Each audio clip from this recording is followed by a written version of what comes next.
Assalamualaikum warahmatullahi wabarakatuh. Kembali bersama Matematika Bu Eni. Pada kesempatan kali ini kita akan melanjutkan materi kita pekan yang lalu, yaitu tentang jarak, titik, dan garis. Pada pekan sebelumnya kita sudah mempelajari apa itu titik, apa itu garis, dan apa itu bidang, serta kedudukan antara titik, garis, dan bidang dalam ilmu. Pada kesempatan kali ini kita akan menentukan jarak antar titik pada bangun. Setelah mempelajari materi ini, siswa diharapkan dapat memahami konsep jarak antar titik dalam ruang. Kemudian dapat menentukan jarak antar titik dalam ruang dan dapat menggunakan konsep jarak antar titik untuk menyelesaikan permasalahan sehari-hari. Perhatikan ilustrasi berikut.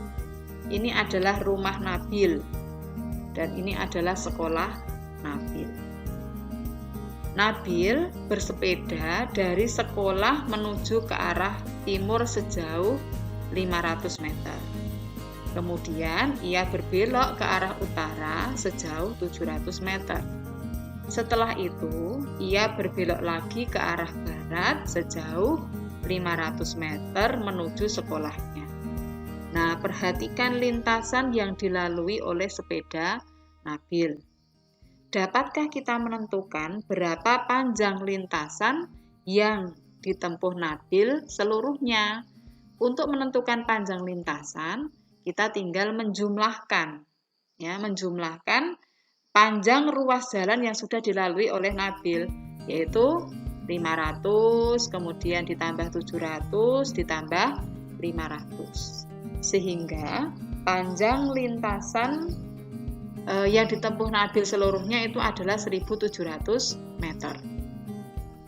Kemudian berapa jarak antara rumah Nabil dengan sekolah? Nah, dengan melihat sketsa gambar ini kita bisa menentukan berapa jarak rumah Nabil dengan sekolah, yaitu dengan mencari lintasan terpendek dari titik rumah ke sekolah. Lintasan terpendek berapa? Yaitu 700 meter. Jadi untuk menentukan jarak antara dua objek itu, kita menggunakan atau memilih panjang lintasan terpendek yang bisa dilalui. Ini tadi kan ada lebih dari satu lintasan yang bisa dilalui oleh Nabil, ya. Yaitu lintasan yang panjang dengan lintasan yang pendek. Maka jarak itu adalah panjang lintasan terpendek dari dua objek. Kita lanjutkan. Perhatikan gambar berikut, ya. Ini ada titik A dan titik B. Nah, untuk mencari jarak antara dua titik ini, kita tinggal membuat ruas garis yang menghubungkan kedua titik itu. Nah, panjang ruas garis inilah yang disebut dengan jarak dua titik. Jadi, jarak titik A ke titik B itu adalah panjang ruas garis yang menghubungkan titik A ke titik B.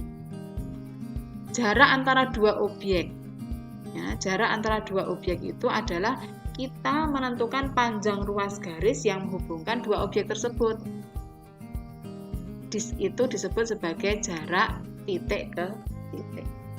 Kita lihat contohnya. Diketahui kubus A, B, C, D, E, F, G, H dengan panjang rusuk P cm. Nah, panjangnya P cm. Tentukan jarak titik A ke titik C. Berarti kita menghubungkan titik A ke titik C. Kita hubungkan ruas garisnya. Nah, panjang ruas garis titik A ke titik C ini nanti disebut jarak titik A ke titik C. Nah, panjang ruas garisnya ini nanti adalah jarak titik A ke titik C. Bagaimana dengan jarak titik A ke titik G? kita buat ruas garisnya yang menghubungkan antara titik A dengan titik G. Nah, nanti panjangnya ini merupakan jarak titik A ke titik G. Kemudian yang ketiga, berapa jarak titik A ke tengah-tengah bidang EFGH? Bidang EFGH itu adalah di atapnya ini.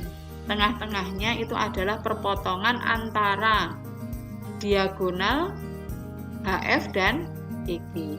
Ini kita misalkan dengan I ya. Berarti jarak titik A ke tengah-tengah bidang EFGH atau ke titik I itu diwakili dengan panjang ruas garis yang dibentuk oleh titik A dan titik I.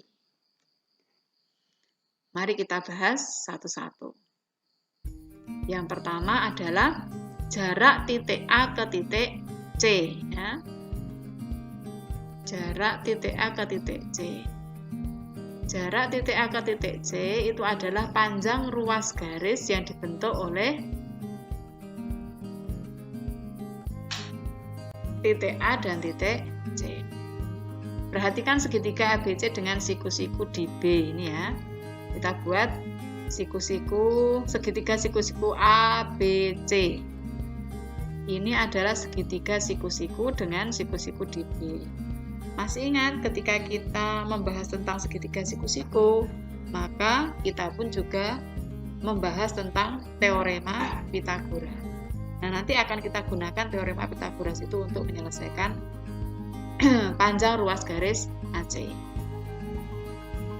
Jarak titik A ke C itu adalah panjang ruas garis AC. Panjang AC dengan menggunakan Pythagoras yaitu akar dari panjang AB kuadrat ditambah BC kuadrat. Panjang AB-nya berapa? P. Panjang BC-nya P. Kita masukkan ke sini. Berarti ini adalah akar P kuadrat ditambah P kuadrat. 1P kuadrat ditambah 1P kuadrat itu sama dengan 2P kuadrat. Jika diakar, akar 2 tetap akar P kuadrat itu adalah P. Maka ini hasilnya sama dengan P akar 2 cm. Nah, perhatikan. Garis yang menghubungkan titik A dengan titik C ini disebut dengan diagonal sisi. Ya, diagonal sisi. Contoh yang lain diagonal sisi itu adalah BD, masih ingat ya. Kemudian BG, CF itu adalah diagonal sisi. Maka dari pembahasan ini dapat kita peroleh panjang ruas garis AC atau kita sebut dengan diagonal sisi AC itu adalah P akar 2 cm. Kita lanjut ke pembahasan kedua, yaitu menentukan jarak antara titik A ke titik G. Ya. Jarak titik A ke titik G. Nah, ini. Kemudian kita mencari segitiga yang dilalui oleh garis AG. Segitiga apa yang bisa kita bentuk? Yaitu segitiga ini ya, AC, G. Boleh menggunakan ini, boleh. Ya, jadi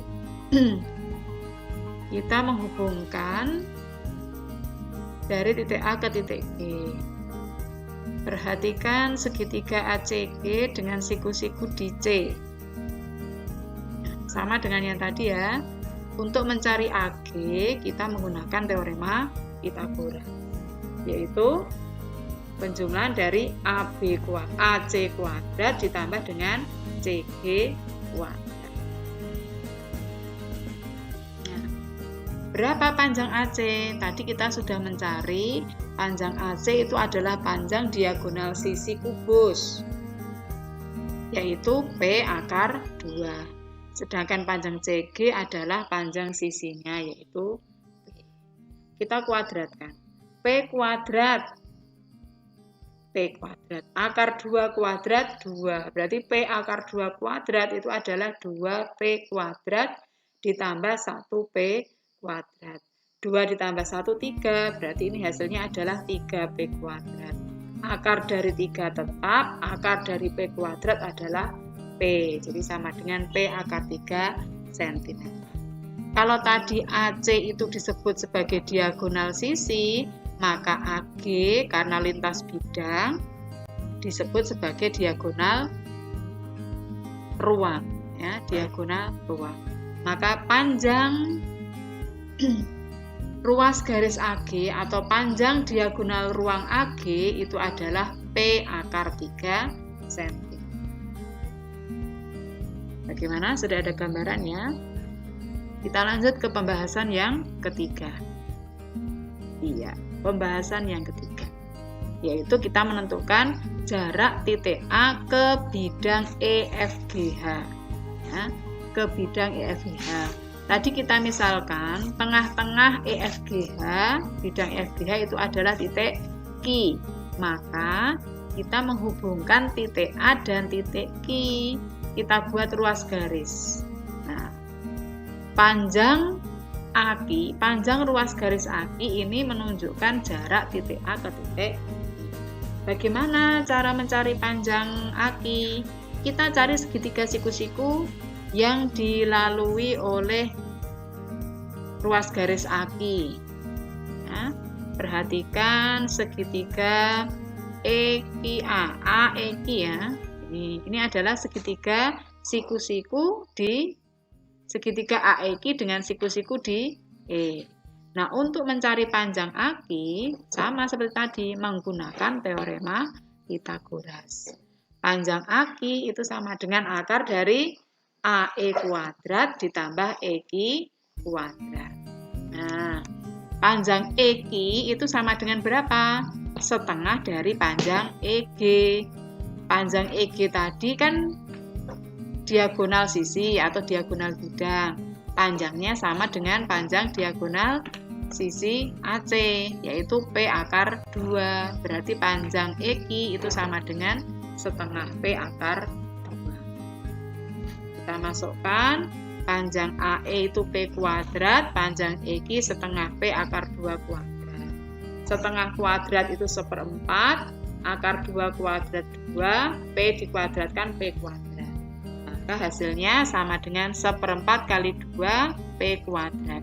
Ini bisa kita sederhanakan ya. Kita coret 1/4 kali 2 itu adalah setengah. Setengah ditambah 1 P kuadrat itu adalah 3/2 P kuadrat. Sama dengan akar P kuadrat P, akar 3 per akar 2. Masih ingat materi kita tentang bentuk akar? Jika penyebutnya itu berbentuk akar, maka kita rasionalkan dengan mengalihkan akar 2 per akar 2, gitu ya. Berapa hasilnya? P akar 3 dikali akar 2, itu sama dengan P akar 6. Ya, akar 3 kali akar 2 itu kan akar 6. Per akar 2 kali akar 2, 2. Nah, berarti jarak antara A ke G itu adalah P akar 6/2 atau setengah P akar 6.